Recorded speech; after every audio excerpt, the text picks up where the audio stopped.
seguimos entonces adelante. Les comentaba que la cromatografía es una técnica separativa en donde la separación se basa en las diferentes afinidades que tienen los componentes de una muestra entre una fase estacionaria, inmovilizada en una columna, y una fase móvil que percola sobre ella. La fase móvil puede ser un líquido, un gas o un fluido supercrítico, ¿sí? Digamos, a la entrada de la columna cromatográfica lo que se hace es introducir un pulso de muestra. La muestra contiene todos los componentes que tiene esa muestra disueltas en una misma porción de volumen, con lo cual si queremos aislar algún componente porque tenemos algún detector inespecífico o queremos hacer algún experimento con esa sustancia aislada, trabajar con los otros componentes en la misma porción de volumen nos es imposible y de esa forma, digamos, necesitamos separarlo, ¿sí? En esta corriente continua de fase móvil, ¿sí? Lo que se hace es colocar un pulso de muestra de manera que todos los componentes entran a la columna cromatográfica juntos y se van a estar reteniendo diferencialmente en la fase estacionaria. Aquellos componentes que sean más afín por la fase estacionaria van a pasar mayor tiempo estacionarios y consecuentemente se van a retrasar contra los que sean menos afines, ¿sí? Esta propiedad usualmente se sigue, digamos, con un cromatograma que más sencillamente es un gráfico dimensional en donde se vincula el tiempo desde el cual se produjo la inyección de la muestra y la respuesta del detector como variable dependiente, ¿sí? Así, cuando introducimos los componentes a la columna, aquellos que sean menos afines, como el componente azul, van a migrar más rápidamente y van a estar saliendo antes de la columna, pero cuando lo hagan, idealmente van a estar aislados del resto de los componentes. Consecuentemente, nosotros podemos analizarlos con este u otros que son detectores inespecíficos. Para realizar cromatografía necesitamos una serie de instrumentos, ¿sí? Lo que primero necesitamos es un sistema que permita un flujo controlado de fase móvil, ¿sí? Flujo controlado, por ejemplo, 1 mililitro por minuto sin pulsación de caudal. Un sistema que me permita inyectar este pulso de muestra, ¿sí? Dentro de mi corriente continua de fase móvil, la columna, que es donde nos vamos a estar centrando durante estos 4 martes, y posteriormente un detector, ¿sí? Bueno, muy bien. Como dijimos, la separación se basa en las diferentes interacciones que tienen los componentes de la muestra con la fase estacionaria, ¿sí? Ahora, en cualquier sistema en donde una banda o unos componentes se transportan dentro de tuberías, ¿sí? Ese mismo transporte genera que esas bandas, esas distribuciones de analitos se vayan ensanchando por dispersión, ¿sí? Si esa dispersión es excesiva, lo que uno separe, los compuestos por cromatografía, va a estar pudiendo ser opacado por la dispersión, ¿sí? Entonces, estos sistemas necesitan que la dispersión de esas bandas en donde uno tiene disuelto el analito originalmente se ensanchen lo menos posible, ¿sí? Ese es el concepto que tiene que ver con la eficiencia. Los sistemas más eficientes son aquellos que logran eluir los analitos con una dispersión mínima, de manera de que la separación que se produce no sea opacada. Bueno, dijimos que íbamos a estar hablando de cromatografía gaseosa y cromatografía líquida. ¿Qué tipos de moléculas se analizan por cada una de ellas, ¿sí? En este gráfico conceptual, en donde tenemos un gráfico en donde vamos a estar vinculando la polaridad de una sustancia, por ejemplo en Debye, con el peso molecular de una sustancia. Bueno, hay diferentes sustancias que tienen diferentes propiedades, diferentes polaridades, diferentes pesos moleculares, y de acuerdo a estas dos características es que se va a estar analizando preferentemente por cromatografía líquida o preferentemente por cromatografía gaseosa. El dominio natural de la cromatografía líquida son pesos moleculares moderados a altos y polaridades moderadas a altas, ¿sí? Fíjense que los límites son difusos, está específicamente dibujado así porque no hay un valor de corte digamos binario, sino que los límites son difusos. En cambio, las moléculas que se suelen analizar más convenientemente por cromatografía gaseosa son aquellas que tienen pesos moleculares bajos a medianos y polaridades bajas. Ejemplos de estas moléculas son, por ejemplo, los gases, ¿sí? Todas las sustancias que son gaseosas ya están gaseosas, se analizan muy bien por cromatografía gaseosa, solventes, ¿sí? Solventes residuales, etcétera, se analizan por cromatografía gaseosa pues son fácilmente volatilizables, ¿sí? Pesos moleculares bajos y polaridades bajas. Hidrocarburos, ¿sí? También, si bien los pesos moleculares pueden ser más grandes, las polaridades son bajísimas. Aldehídos y cetonas, los bifenilos policlorados, ¿sí? Plaguicidas, hay algunos plaguicidas que se analizan muy bien por cromatografía líquida, otros que se analizan muy bien por cromatografía gaseosa y una gran cantidad, digamos, que se pueden analizar tanto por una como por otra técnica. Aminoácidos, moléculas pequeñas, ¿sí? Y muy polares, ¿sí? Se analizan por cromatografía líquida principalmente, iones inorgánicos, cromatografía líquida, hidratos de carbono, pesos moleculares mayores, pero moléculas muy polares, ¿sí? Biopolímeros, sobre los cuales les va a estar hablando Juan, proteínas, ácidos nucleicos, ADN, ARN, etc. Polímeros orgánicos, si bien tienen polaridad muy baja, tienen pesos moleculares muy altos, ¿sí? Ácidos grasos, bueno, en principio, digamos, uno podría pensar que se analizan mejor por cromatografía líquida, pero existen, ¿sí? Ciertas reacciones, ciertas derivatizaciones que son capaces de transformar el analito en un derivado que sea más compatible con un sistema cromatográfico, por ejemplo, una columna, un detector, etc. En el caso de estos ácidos grasos, lo que se puede transformar es en los metilésters, ¿sí? Que son moléculas mucho menos polares y esas se suelen analizar muy bien por cromatografía líquida. Bueno, ¿con qué mecanismos interaccionan los analitos con la fase estacionaria? ¿Sí? El primer mecanismo es el mecanismo que se conoce como adsorción. La adsorción es un proceso superficial en el cual los analitos, esquematizados aquí con puntos negros por alguna interacción química, interaccionan con la superficie de un sólido, la fase estacionaria, esquematizado aquí en gris. Aquellos analitos que interaccionen, en el momento de la interacción van a quedar inmovilizados y consecuentemente se van a retrasar con respecto a todos los otros que están migrando, ¿sí? Lo importante es que es un proceso superficial, hay que distinguir la adsorción de la absorción, que es un proceso volumétrico, ¿sí?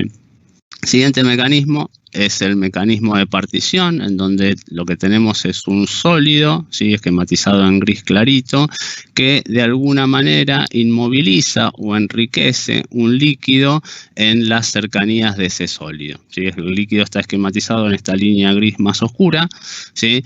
Y es un líquido que es inmiscible con la fase móvil esquematizada en blanco acá, ¿sí? O tiene algún tipo de enriquecimiento, tiene otra composición, con lo cual tiene otras características de disolución, y ahora estas moléculas, ¿sí? Pueden partirse, ¿sí? En dos fases líquidas con diferentes características. De nuevo, las moléculas que sean más afines a la fase estacionaria, líquida en este caso, van a quedar más retenidas. La palabra la clave en lo que es la partición es que es una fase líquida lo que es la fase estacionaria. Además de eso, tenemos el mecanismo de intercambio iónico, en donde en el sólido inmovilizado, ¿sí? Se han incorporado cargas, ¿sí? De manera de que estas cargas están covalentemente unidas al sólido, ¿sí? Y las cargas pueden interaccionar electrostáticamente con cargas de distinto signo. Por supuesto, las columnas de intercambio iónico no tienen carga neta, no nos dan una descarga eléctrica. ¿Por qué? Porque cada carga positiva inmovilizada en el sólido está neutralizada con una carga negativa que es libre de moverse libremente por lo que es la fase móvil. Entonces, cuando uno inyecta moléculas que tienen carga negativa, estas moléculas que tienen carga negativa van a estar compitiendo contra los contraiones libres que tienen las partículas cargadas y van a estar compitiendo con ellas. Aquellas que sean más afines por las cargas positivas van a estar desplazando a los contraiones y consecuentemente van a estar siendo más retenidas. Por eso se llama intercambio iónico, porque la molécula intercambia con un ligando de la misma carga que está libre de moverse en la fase móvil.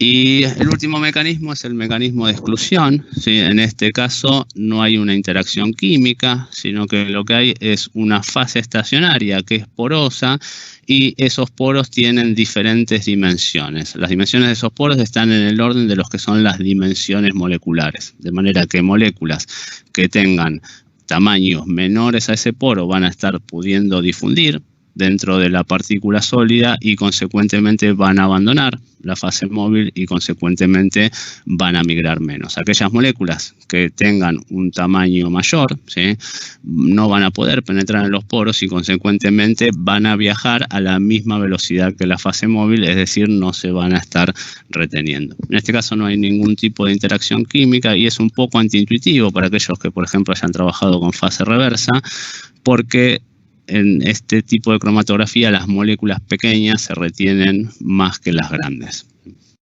cosa que no pasa en fase reversa. Bueno, muy bien, seguimos avanzando. Sí, el cromatograma es el resultado de la cromatografía y principalmente tiene toda la información que uno necesita para evaluar cómo fue la performance de la separación y aparte para producir resultados cualitativos y cuantitativos, ¿sí?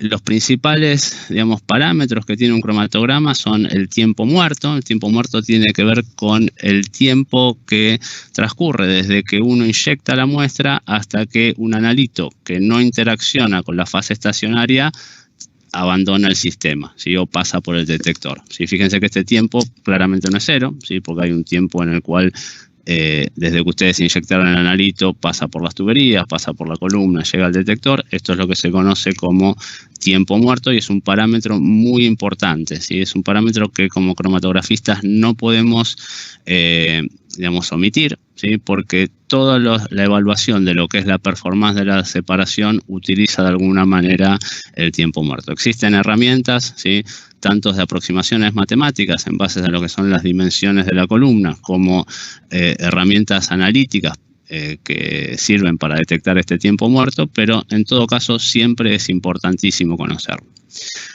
Más parámetros son el tiempo de retención. Idealmente tenemos un tiempo de retención por componente que haya tenido en la muestra, ¿sí?, una altura de pico que va a estar teniendo que ver con la concentración de este determinado componente en la muestra, ¿sí?, un ancho de pico, ¿sí?, cuánto ha sido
cero asistentes tenemos.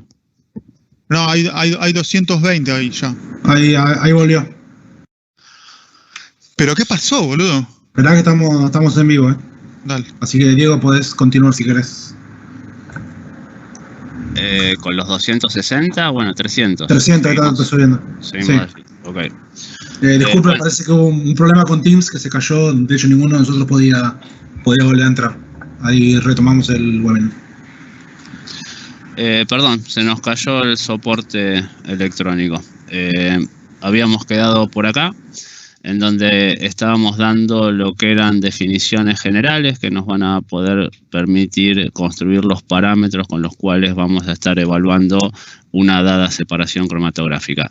El primer parámetro que vamos a definir es lo que se conoce como tiempo de retención ajustado o tiempo de retención corregido, que simplemente se calcula como la diferencia entre lo que es el tiempo de retención de un determinado compuesto y el tiempo muerto. Conceptualmente, el tiempo de retención corregido es el tiempo que un determinado analito permanece en la fase estacionaria, ¿sí? El analito se comporta de la siguiente manera. Mientras migra en fase móvil, lo hace moviendo refiriéndose a la velocidad que le impone la fase móvil, ¿sí? Y cuando está retenido en la fase estacionaria, ¿sí? Migra a una velocidad cero. De esa manera, si el tiempo que transcurre moviéndose esté cero, ¿sí? El tiempo que está retenido en fase estacionaria es el tiempo de retención corregido y el tiempo total que tarda en el huir es el tiempo de retención, ¿sí?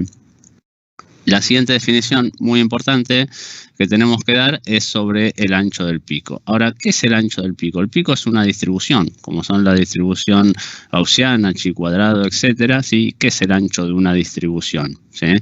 ¿Qué es y cómo se mide? Básicamente serían las preguntas, ¿sí? Cuando empezaba en cromatografía, hace bastantes años, ¿sí? Pensaba que el ancho del pico cromatográfico era el ancho de lo que era la línea de base, ¿sí? Si ustedes ven este pico y lo quisieran integrar para producir un resultado cuantitativo, seguramente trazarían, ustedes o el software, una línea que está más o menos en esta posición que estoy marcando. Bueno, eso no es el ancho del pico cromatográfico. El ancho del pico cromatográfico hay que especificar, ¿sí? No hay un único ancho. Al ser una distribución no hay un único ancho y uno tiene que especificar a qué ancho se está refiriendo, ¿sí? La forma de hacerlo es agarrar la altura del pico y dividirla, ¿sí? En ciertas fracciones y especificar el ancho del pico en esas fracciones. Por ejemplo, el ancho del pico 1/2 es el ancho que tiene el pico a la mitad de la altura, el ancho del pico 1/10 es el ancho que tiene el pico al 10º de la altura, ¿sí? Un ancho especial, sí, que usualmente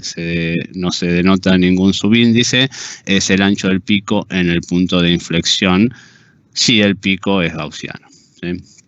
Uno de los anchos más importantes, ¿sí? Que van a estar escuchando hablar en diferentes normas, es el ancho del pico en la base, y el ancho del pico en la base se traza o se construye de la siguiente manera, ¿sí? Cuando el pico está creciendo, la señal del detector, ¿sí? Empieza a crecer, la derivada de la señal en función del tiempo es positiva, ¿sí? La señal crece y a medida que el pico va creciendo, la derivada va siendo cada vez más grande, cada vez más grande, cada vez más grande, hasta que la derivada primera es máxima, ¿sí? En este punto, que se conoce como punto de inflexión. La derivada primera en la zona verde sigue siendo positiva, pero cada vez crece a menor velocidad hasta este punto que crece a una velocidad igual a cero. Bueno, el punto de máximo crecimiento del pico, en donde la derivada primera es máxima, la derivada segunda es cero, es el punto de inflexión. Si en ese punto uno traza la recta tangente, la recta que mejor aproxima a la función en ese punto, puede extrapolarla hacia lo que es la línea de base, la intersección, ¿sí? De la recta tangente hasta la línea de base, tanto por la parte donde el pico crece como la parte donde el pico decrece, generan estas intersecciones que determinan el ancho del pico en la base. Ahí me avisa Agustina que se cortó. Gracias, Agus. Espero que haya arrancado y se esté escuchando bien. Bueno, muy bien. Para picos gaussianos, ¿sí? El ancho del pico en la base es 2 veces el ancho del pico en el punto de inflexión o 4 veces la desviación estándar de lo que es la gaussiana, ¿sí? Bueno, siguiendo entonces un poco con lo que son las descripción de los parámetros que vamos a estar usando para analizar una separación, lo primero que vamos a estar hablando es del coeficiente de distribución o partición, ¿sí? Esto es una constante termodinámica, esto exista, haya cromatografía o no, ¿sí? Es una constante termodinámica, las constantes termodinámicas describen procesos en equilibrio químico, ¿sí?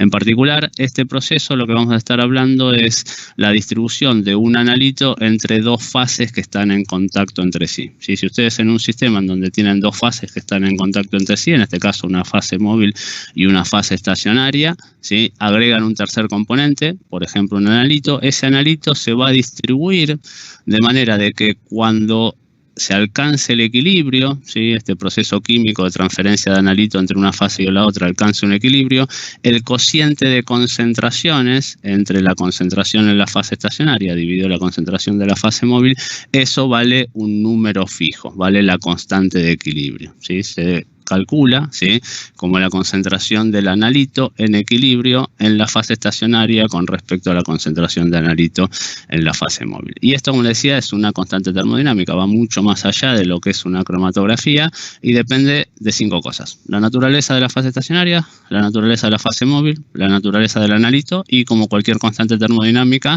la presión y la temperatura. Simplemente esas 5 cosas depende esta constante de equilibrio, ¿sí? Fíjense cómo se comporta un sistema, ¿sí?, de acuerdo a lo que es su constante de distribución o partición, ¿sí? En este caso, bueno, están esquematizadas 2 fases líquidas que son invisibles entre sí, ¿sí? Lo que hicimos fue agregar un analito rojo que se distribuye en las 2 fases, ¿sí? Y la intensidad de rojo, digamos, la idea del gráfico es que simule que es proporcional a la concentración del rojo. Bueno, si ustedes mezclan esas 2 fases, ¿sí?, que están en equilibrio entre sí, aportan la molécula que es la molécula roja, ¿sí?, y permiten que se establezca el equilibrio, bueno, se va a llegar a esta situación en donde el analito, ¿sí?, se concentra en la fase de abajo, ¿sí? Significa que la constante de partición, ¿sí?, es más favorable para que el analito vaya a la fase de abajo. Ahora, ¿cómo se llega a esa situación de equilibrio? Esta es la situación de equilibrio, la que están viendo acá en este vaso. ¿Cómo se alcanza esa situación de equilibrio? Ustedes podrían arribar, o el sistema, mejor dicho, podría arribar a esa situación de equilibrio desde múltiples puntos. Podrían, por ejemplo, disolver el analito en la fase de arriba, ¿sí?, y una vez que lo tienen disuelto en la fase de arriba, recién ahí mezclarlo con la fase de abajo. Claramente esto no es una situación de equilibrio, la situación de equilibrio representa esto, ¿sí? Entonces, en este sistema, el sistema va a transferir masa de la fase de arriba a la fase de abajo hasta que en algún momento se alcance el equilibrio. Cuando se alcance el equilibrio, claramente la situación tiene que ser igual a la del vaso de la izquierda. O, por ejemplo, podrían disolver todo el analito en la fase de abajo, que tampoco sería una situación de equilibrio cuando lo mezclen con la fase de arriba, y en ese punto el sistema transferiría masa de la fase de abajo a la fase de arriba hasta que se alcance el equilibrio. Entonces, fíjense cómo funciona, ¿sí?, lo que es la constante termodinámica, ¿sí? Es una constante que se da cuando el sistema está en equilibrio, ¿sí?, pero cuando el sistema no está en equilibrio, regula la dirección en la cual el sistema transfiere masa, ¿sí? El sistema transfiere masa para tratar de alcanzar el equilibrio y, consecuentemente, la dirección de la transferencia de la masa está regulada por la constante termodinámica, ¿sí? Estos son vasos, claramente no es una cromatografía, pero veamos cómo opera esto en una cromatografía, ¿sí? Lo que tienen acá en este gráfico es una columna, ¿sí?, en donde acá tienen el inicio de la columna empieza hacia allá, este sería milímetro 1 de la columna, milímetro 2, milímetro 3, esta exposición dentro de la columna, y estamos graficando hacia arriba lo que es la concentración del analito en la fase móvil y hacia abajo lo que es la concentración del analito en la fase estacionaria, de manera de que en algún momento la concentración del analito en la fase estacionaria tiene esta distribución, ¿sí?, esta forma, ¿sí?, y eso va a estar en equilibrio con cierta concentración de analito en la fase móvil, por ejemplo, la curva azul, ¿sí?, de manera de que para cada sección de columna, por ejemplo, esta sección que está acá, esta distancia dividido esto es K, la concentración de analito en la fase estacionaria dividido la concentración de analito en la fase móvil, la concentración de analito en la fase estacionaria acá dividido la concentración de analito en la fase móvil. Cada punto de lo que es la distribución de analito en la fase estacionaria va a tener una concentración de equilibrio en la fase móvil, ¿sí? Pero en una cromatografía, que no es un sistema de equilibrio, ahora la distribución real de analito en la fase estacionaria, esquematizado con un azul más intenso, está desplazada con respecto a la concentración que estaría en equilibrio con la distribución de analito en la fase estacionaria, ¿sí? Esto se da porque claramente la fase móvil está continuamente fluyendo dentro de la columna, la fase móvil mueve la distribución de analito en la fase móvil, ¿sí?, y eso genera que las distribuciones reales de analito en la fase móvil con respecto a lo que es la fase estacionaria estén desfasados, ¿sí? Muy bien. ¿Cómo se comporta la separación en este caso? Si ustedes van a una porción que está por detrás del vértice del pico cromatográfico, lo que van a ver es que la concentración de analito en la fase estacionaria es esta, la real es esta y la que estaría en equilibrio es esta. Fíjense que la real es esta y la que estaría en equilibrio es esta. Lo que necesita el sistema para tender al equilibrio es transferir masa de la fase estacionaria a la fase móvil, de manera de que esta concentración se quiera parecer más a esta. Entonces, en esta porción del pico cromatográfico, la transferencia de masa se da entre la fase estacionaria y la fase móvil.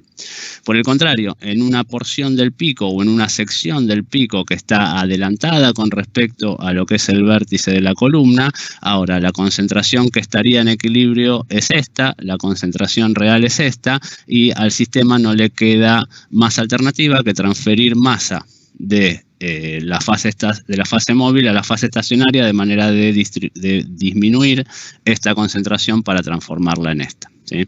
Así se comporta el sistema cromatográfico a medida que se produce la separación, ¿sí? Esto es algo también que cuando uno empieza recién en cromatografía no es tan claro, ¿sí? Yo cuando empecé en cromatografía me hacía la siguiente idea. Supónganse que ustedes separan un mol de moléculas, ¿no? 6,02 por 10 a la 23 moléculas en un sistema que tiene iguales volúmenes de fase estacionaria a fase móvil y con una constante de partición igual a 1. Que la constante de partición sea igual a 1 significa que las concentraciones en la fase móvil con respecto a la fase estacionaria son iguales, ¿sí? La mitad del mol en este caso, ¿sí? Bueno, si ustedes se fijan, la mitad del mol son un montón de moléculas, con lo cual en mi cabeza se me ocurría lo siguiente. Podría ocurrir por una cuestión azarosa que de esas montones de moléculas que son medio mol, alguna por una cuestión estadística nunca pasara a la fase estacionaria. ¿Por qué? Porque mientras medio mol globalmente se mantenga en la fase móvil, ¿sí?, alcanzaba para satisfacer K. Ahora, viendo esto, se ve que no. Porque si hay una molécula que azarosamente no pasa a fase estacionaria, en algún momento se va a estar adelantando contra las que sí pasan porque se mueve a la velocidad de la fase móvil. Ahora, cuando se adelante esa molécula va a quedar aislada o va a separarse, va a adelantarse con respecto a las otras, y en ese caso el sistema va a obligarla a pasar a fase estacionaria. Entonces, la vida de las moléculas dentro de una columna se mueven, ¿sí?, a la velocidad de la fase móvil, en algún momento pasan a la fase estacionaria, ahí se quedan exactamente quietas, y cuando la distribución está sobrepasándolas, ahí son obligadas a salir a la fase móvil y ahí se mueven a la velocidad de la fase móvil, adelantándose a las que están retenidas y así sucesivamente. Entonces pasan por ciclos en donde están retenidas, migran a una velocidad cero, y cuando no están retenidas migran a una velocidad igual a la fase móvil, ¿sí? Bueno, como verán, ¿sí?, la constante de distribución, la constante termodinámica, no alcanza por sí solas a predecirnos cómo va a ser una determinada retención, ¿sí? Para eso es conveniente, ¿sí?, mostrarles este sistema. Es un sistema en donde hay una fase estacionaria esquematizada en rojo, una fase móvil esquematizada en azul y un analito dado que tiene una constante de distribución 1, K igual a 1. ¿Sí? Y eso lo vamos a separar en dos columnas, ¿sí?, o dos sistemas. El sistema A, en donde el volumen de fase móvil es igual al volumen de fase estacionaria, y un sistema o columna B, en donde el volumen de fase móvil es la tercera parte del volumen de fase estacionaria.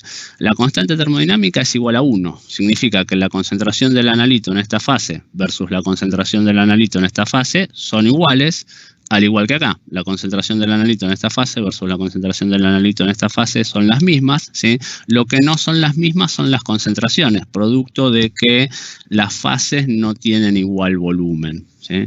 Si analizamos qué pasa acá, a concentraciones iguales, volúmenes iguales, esos se corresponden masas iguales. La masa del analito en el sistema 1 en la fase móvil es igual a la masa del analito en el sistema en la fase estacionaria, mientras que en este caso la masa de analito en la fase móvil es la tercera parte de la masa del analito en la fase estacionaria, ¿sí? Esto significa que más allá de la constante termodinámica, ¿sí?, hay relaciones de masas que son diferentes y son las masas las que nos marcan cuál es la velocidad de migración de un analito. En este caso, la mitad de la masa, el 50% de las moléculas, está móvil a un determinado momento, mientras que en este sistema solo el 25% de las moléculas está móvil, ¿sí? El sistema A va a tener una velocidad de migración mayor, ¿sí?, que el sistema B, simplemente porque las fracciones de moléculas que están en la fase móvil es mayor,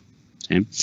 Entonces, el factor de la constante termodinámica no nos alcanza para describir cómo es la migración de un analito en una determinada cromatografía, y para eso necesitamos introducir un nuevo parámetro, una definición, que es el factor de capacidad. El factor de capacidad se define, ¿sí? Por eso hay 3 líneas ahí, como la masa de analito en la fase estacionaria dividido la masa de analito en la fase móvil. Cuanto mayor sea la proporción, ¿sí?, de analito en lo que es la fase estacionaria, más retenido será el analito. Imagínense una situación extrema en donde el 100% del analito entra a la columna, ¿sí?, y pasa a la fase estacionaria y no hay nada que se mueva. Bueno, ese analito quedó irreversiblemente sorbido en la fase estacionaria y su velocidad de migración va a ser 0, no va a salir jamás de la columna. En el otro extremo, ¿sí?, un extremo en donde todo el analito esté en la fase estacionaria, en la fase móvil, ese analito va a pasar, digamos, a la mayor velocidad posible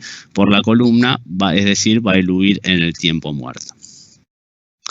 Bueno, claramente factor de capacidad y constante de distribución están relacionados, ¿sí? Si partimos de lo que es la ecuación de la constante termodinámica, que es un cociente de concentraciones entre la fase estacionaria y la fase móvil, ¿sí?, y desglosamos un poquito cómo calcular las concentraciones, masa dividido volumen, ¿sí?, podemos reagrupar estos términos de manera de que la constante termodinámica es un cociente de masas por un cociente de volúmenes. El cociente de masas no es otra cosa que el factor de capacidad, ¿sí?, y este cociente de volúmenes es algo muy importante en cromatografía que se conoce como la relación de fases, ¿sí? Es el volumen de fase móvil dividido el volumen de fase estacionaria, ¿sí?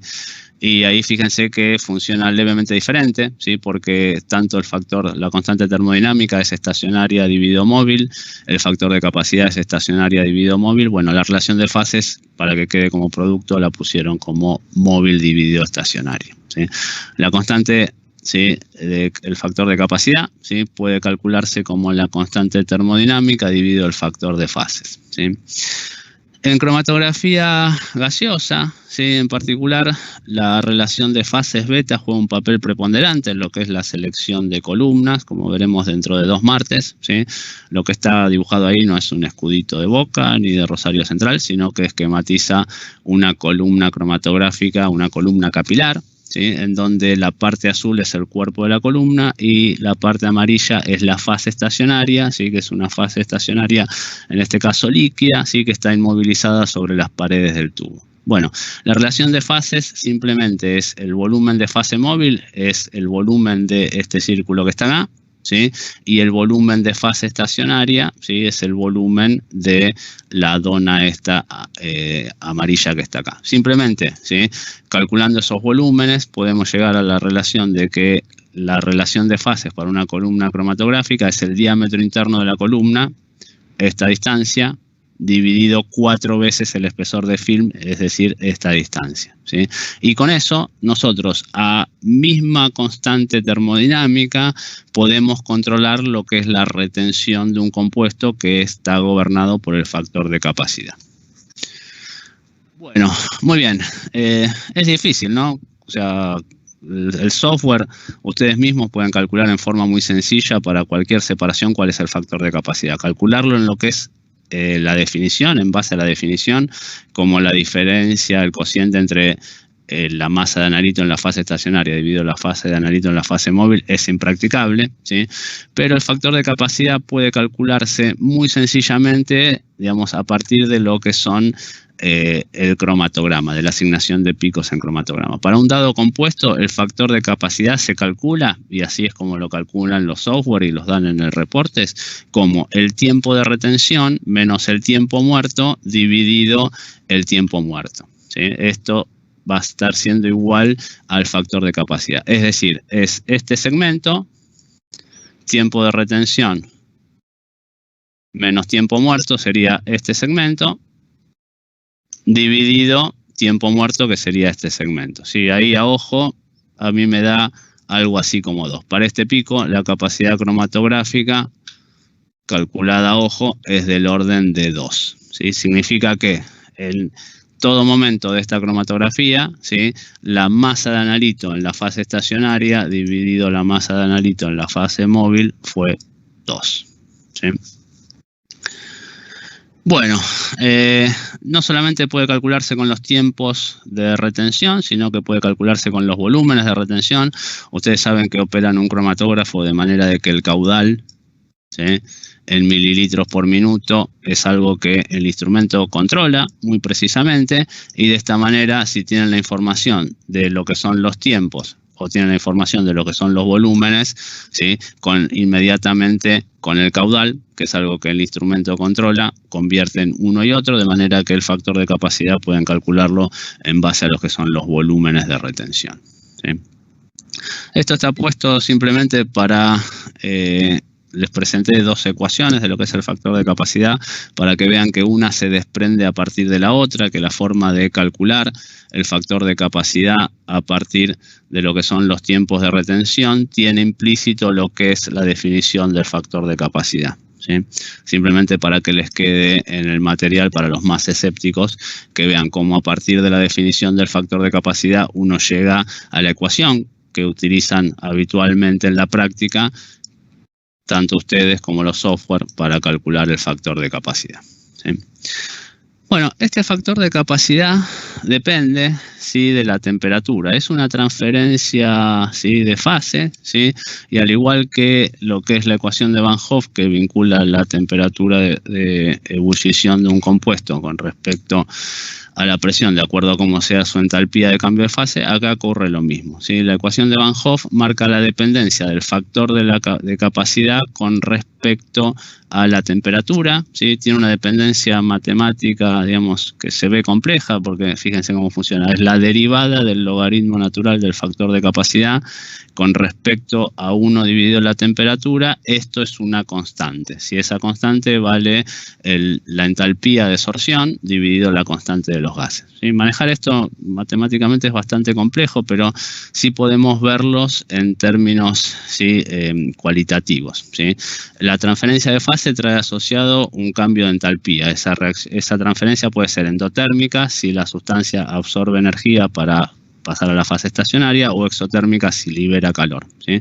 Siguiendo el principio de Le Chatelier, ¿sí?, si una absorción, por ejemplo, es exotérmica, ¿sí?, y ustedes aumentan la temperatura, el sistema se va a modificar de manera de que va a contrariar esa perturbación, es decir, el aumento de la temperatura, y consecuentemente va a pasar menos a fase estacionaria, ¿sí? Para absorciones exotérmicas, ¿sí?, que son la gran mayoría, ¿sí?, el tiempo de retención o el factor de capacidad disminuye al aumentar la temperatura. Esto, como les decía, se usa en términos cualitativos, ¿sí?, porque primero la formulación matemática es compleja, y segundo, no existen tablas con delta H de sorción, con lo cual esto, manejarlo en forma exacta, ¿sí?, o matemático o cuantitativo, es difícil, ¿sí? Lo que sí podemos predecir es cómo van a ser, ¿sí?, las modificaciones en los factores de capacidad al variar la temperatura, ¿sí?, y cómo va a estar afectando esto a una dada separación.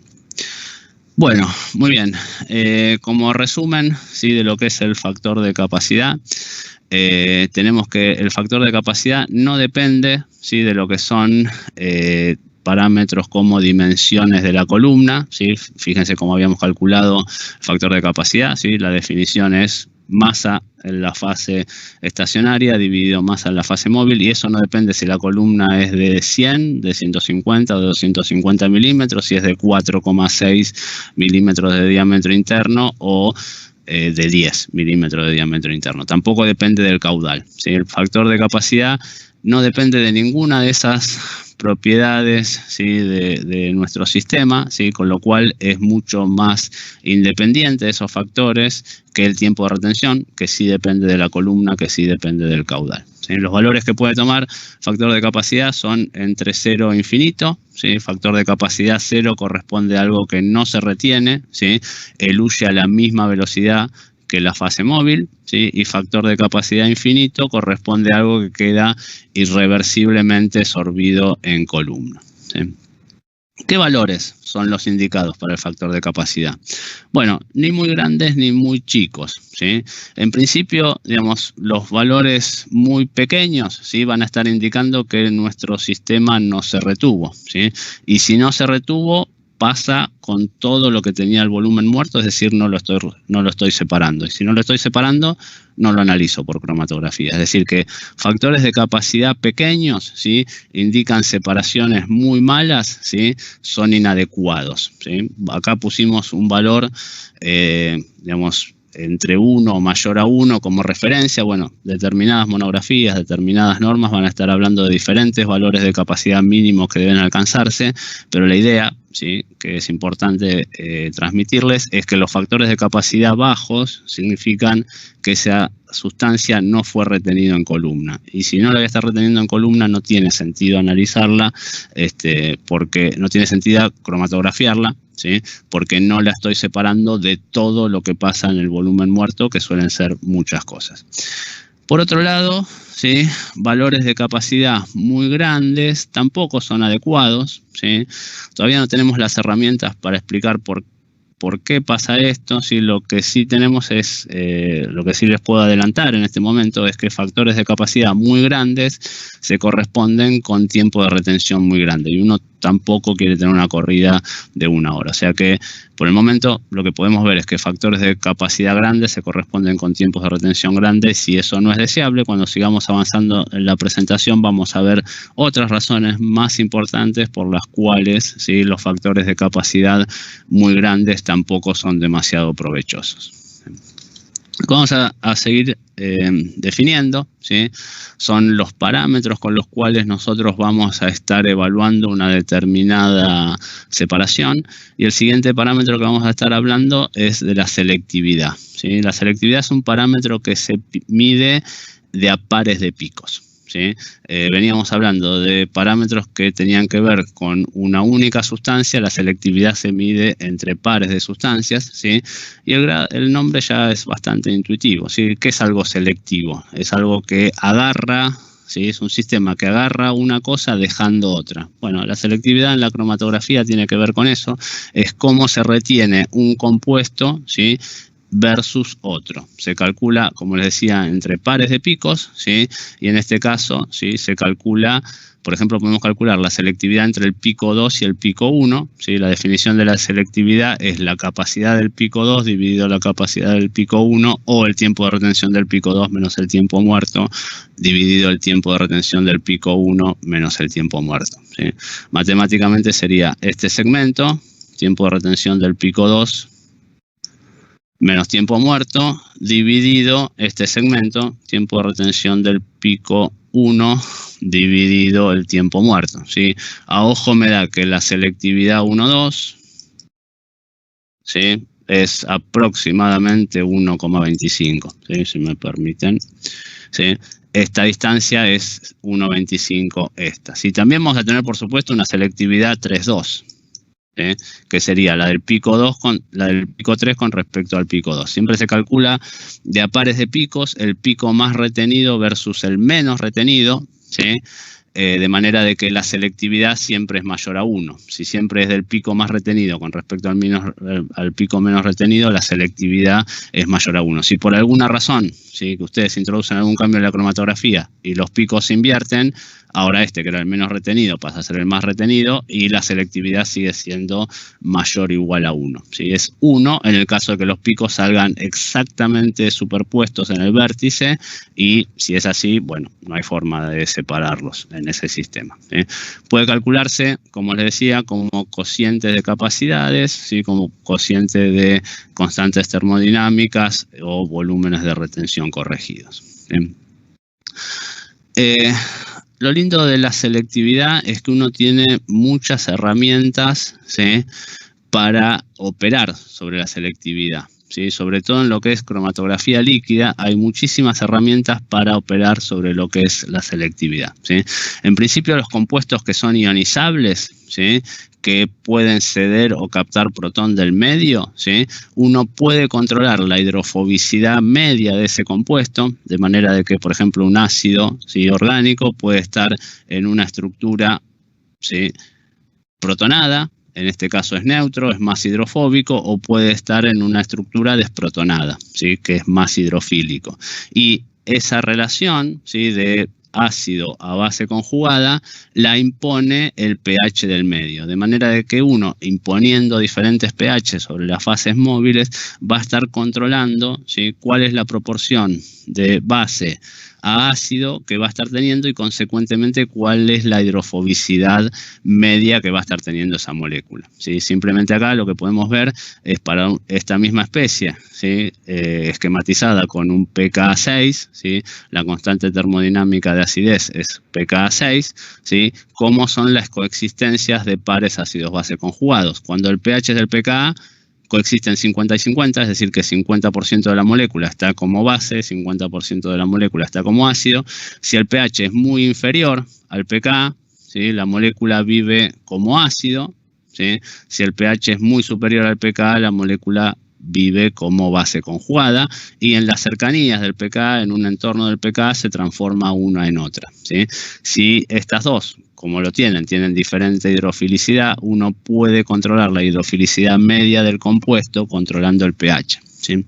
Y lo bueno es que sustancias ácidas y básicas se comportan de diferente manera, ¿sí? Por ejemplo, el ácido benzoico a pHs ácidos vive como ácido benzoico protonado, que es hidrofóbico, pero a pHs alcalinos vive como benzoato, que es hidrofílico, ¿sí? Pero lo que son los compuestos básicos, las aminas, por ejemplo, ¿sí?, se comportan de manera contraria. A pH ácido se protonan, adquieren carga, viven como su especie hidrofílica. A un pH alcalino se desprotonan, pierden la carga y se comportan más hidrofóbicamente. Es decir, que uno puede simplemente, imponiendo cambios en lo que es la fase móvil, controlar lo que es la hidrofobicidad media de un compuesto que tenga propiedades ácido-base. Por supuesto, para un alcano, para sustancias que no tengan grupos ácido-base, esto no se puede hacer, pero las moléculas, ¿sí?, que tienen este tipo de grupos son muchísimas y uno puede imponerle, ¿sí?, la hidrofobicidad que desea controlando el pH de fase móvil, ¿sí?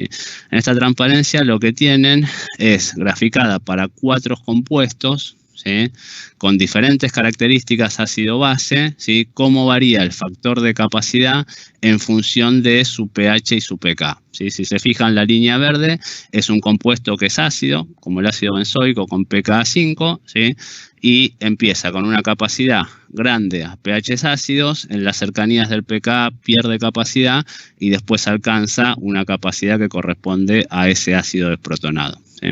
En traza roja tienen otro compuesto ácido, ¿sí?, con pKa 8 en este caso, ¿sí?, en donde la capacidad, digamos, se permanece en un valor alto constante cuando el pH está lejos del pKa. En las cercanías de su pKa cambia la capacidad hasta que pierde muchísima capacidad y alcanza, ¿sí?, la capacidad de lo que es su especie básica, ¿eh? Para un compuesto que es básico, la traza celeste, ocurre lo diferente, ¿sí? La especie hidrofílica vive a pHs ácidos, consecuentemente a pHs ácidos este compuesto tiene baja capacidad, mientras que a pHs alcalinos vive como su especie hidrofóbica y consecuentemente esto tiene alta capacidad. ¿Sí? Un compuesto neutro, ¿sí?, en traza violeta, no varía su capacidad en función del pH, ¿sí? En este caso, correr a diferentes pHs no tendría ninguna implicancia en lo que es el tiempo de retención de ese compuesto, ¿sí? Esto puede ser calculado con esta ecuación, ¿sí?, en donde la capacidad del compuesto a cualquier pH se calcula como la capacidad límite de su especie protonada más la capacidad límite de su especie desprotonada y operan el pH y el pKa de cada sustancia para construir este gráfico, ¿sí?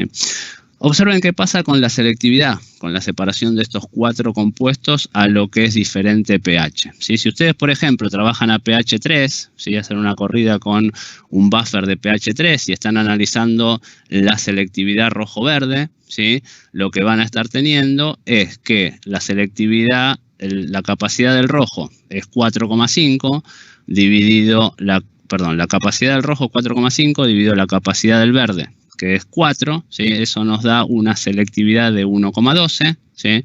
Si ahora la corrida la hacemos a pH 6, ¿sí?, ahora la selectividad es este valor, 4,5 aproximadamente, dividido este valor, 2 aproximadamente, eso nos da una selectividad de 2, ¿sí?, siempre comparando el rojo, que es el más retenido, contra el verde. Si por alguna razón tuviéramos la mala idea de hacer la corrida a pH 8,3, sería esta corrida que está acá, acá la selectividad es 1. ¿Por qué? Porque los dos picos salen juntos porque la capacidad es igual, ¿sí? Y por último, ¿sí?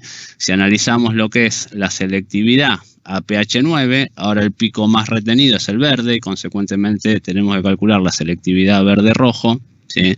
Acá la selectividad es 2, ¿sí? En todos los puntos que usamos para graficar esto, digamos, los sistemas son separables, va a depender de qué ancho tengan los picos, pero las selectividades son mayores a 1, es decir, que son separables, a menos de el pH 8,3, en donde prácticamente no, donde no podemos separarlos porque las capacidades son iguales, ¿sí? ¿Qué es lo que importante que queríamos mostrarle con esto? Es que un cambio, ¿sí? En la fase móvil, como en este caso es el pH de la fase móvil en cromatografía líquida, les aporta muchas herramientas para controlar la separación, en particular para lo que es controlar la selectividad de compuestos que son ionizables, ¿sí? ¿Qué herramientas tenemos a nivel práctico, además, para controlar lo que es la selectividad, ¿sí? Básicamente, cualquier interacción química que encontremos entre el analito y la fase estacionaria, cualquier fuerza de Van der Waals que encontremos entre el analito y la fase estacionaria, nos va a permitir potencialmente operar en la selectividad, lo mismo que cualquier interacción entre el analito y la fase móvil, ¿sí? Una salvedad acá, ¿sí? Las fases móviles en cromatografía gaseosa son gases inertes, ¿sí? De manera de que no tienen interacción química con lo que son los analitos, con lo cual, digamos, el gas portador en cromatografía gaseosa no puede modificarme la selectividad, porque es un gas inerte. Modificaciones sobre las fases móviles para impactar sobre la selectividad son solo posibles en cromatografía líquida, ¿sí? Un ejemplo de cómo, digamos, evaluar este tipo de situaciones, supónganse que ustedes tienen que separar naftaleno, ¿sí? Un hidrocarburo aromático, de un diglicérido, ¿sí? Un dialglicerol, ¿sí?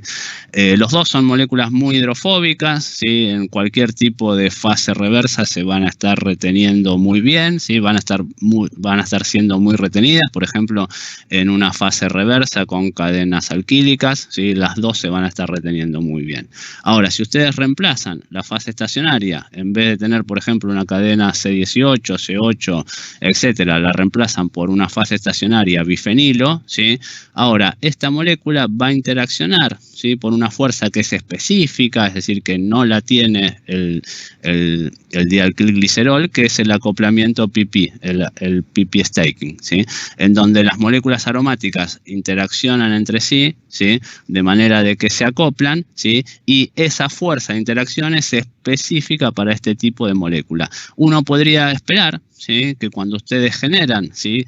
Un cambio en el sistema, que se produce una interacción específica con uno de los analitos y no con el otro, esos analitos van a cambiar la selectividad. Este se va a estar reteniendo, ¿sí? Específicamente más que el otro, ¿sí?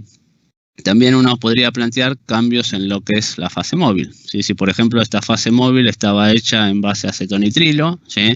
Todas estas moléculas rojitas por ahí son acetonitrilos, ¿sí? El acetonitrilo es un solvente aprótico, ¿sí?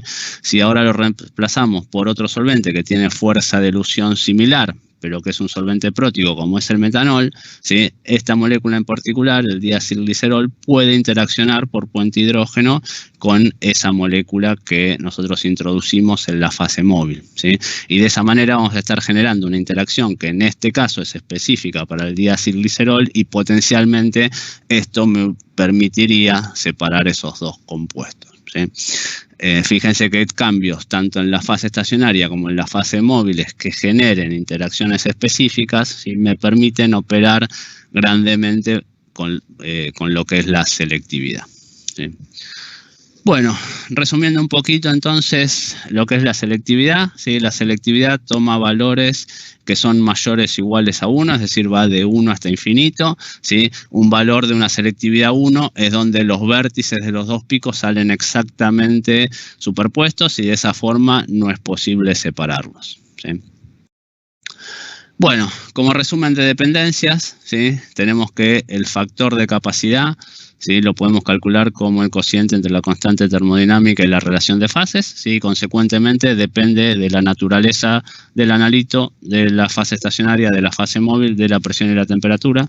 Son las dependencias que les marca acá, pero también dependen de los que son la relación de fases, ¿sí? ¿Cuánto volumen de fase estacionaria hay por el volumen de fase móvil, ¿sí?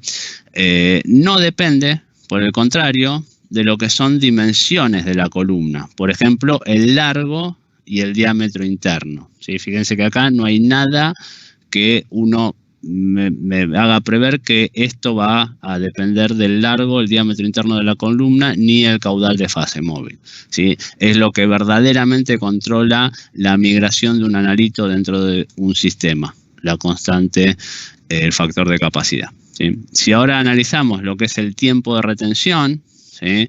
Y acá lo que hicimos fue despejar el tiempo de retención de la ecuación del factor de capacidad y reordenarlo como el tiempo muerto por 1 más el factor de capacidad. Vemos que el tiempo de retención, ¿sí? Depende de K, pero ahora sí depende de los parámetros dimensionales de la columna y el flujo, ¿sí? No es lo mismo fluir a 1 mililitro por minuto que fluir a 1,5 mililitros por minuto, porque el tiempo que pase, ¿sí? El tiempo muerto a 1 mililitro por minuto no es el mismo que a 1,5, tampoco es lo mismo tener una columna larga que una columna corta. En definitiva, el tiempo de retención, que sí depende de los parámetros dimensionales de la columna, ¿sí? Acá están viendo esa dependencia, ¿sí? Y por último, el factor de selectividad, ¿sí? Depende de la naturaleza de la fase estacionaria, la naturaleza de la fase móvil y la temperatura, ¿sí? Bueno, habiendo visto todos estos parámetros, ¿sí? Un poco como haciendo una revisión de qué dependían, ¿sí? Vamos a estar hablando de lo que es la eficiencia, ¿sí? Cuando ustedes inyectan, ¿sí? Una muestra en un sistema cromatográfico, esos picos se van a estar separando, ¿sí? Y a medida que los picos migren, ¿sí? Toda la migración va a producir que esas bandas se vayan ensanchando. Observen cómo los picos, ¿sí? Se van ensanchando a medida que migran. Por supuesto, si la separación es mayor al ensanchamiento, los picos se resuelven sin ningún tipo de problema, ¿sí? En otro sistema, ¿sí? La misma muestra se va a separar, ¿sí? De manera de que esas bandas donde se distribuyen los analitos tengan un menor ensanchamiento, ¿sí? Acá fíjense, están superpuestas, ¿sí? La misma separación con dos eficiencias cromatográficas diferentes, ¿sí? La primera produce un ensanchamiento, ¿sí? De las bandas mucho mayor al ensanchamiento que produce la separación de abajo. ¿Por qué es importante esto? Observen el gráfico que tienen ahora a la izquierda, ¿sí? Es una separación que ustedes tienen 4 analitos, ¿sí? La inyectan en el sistema rojo y tienen esta separación. La misma muestra en el sistema verde obtienen esta separación, ¿sí? En donde fíjense que los tiempos de retención son idénticos para cada uno de los componentes, ¿sí? El tiempo muerto es idéntico para cada uno de estos componentes.